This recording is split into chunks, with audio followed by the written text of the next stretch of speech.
Well, it is 11:06 this morning, and we enter another day into the search for Nancy Guthrie, the mother of NBC News anchor Savannah Guthrie. Police say they are treating this as a crime scene. They say she was last seen Saturday night and was reported missing Sunday. Liz Kretz is in Tucson with the latest.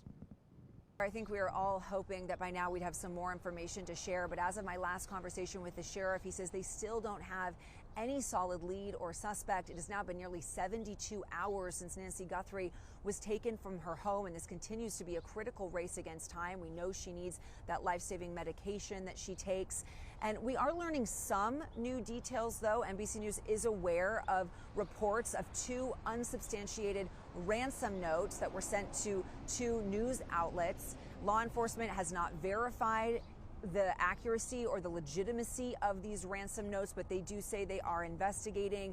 The Pima County Sheriff told us that they are sending any of these tips to FBI as well, and we know that the FBI is now involved. President Trump was actually asked about Nancy Guthrie's disappearance. He called it a terrible situation, and when asked, he said he was willing to potentially commit to sending additional federal resources here to help with this search. A big question that we have right now is why law enforcement hasn't been able to obtain or figure out if it even exists footage from the surveillance cameras at Nancy Guthrie's home.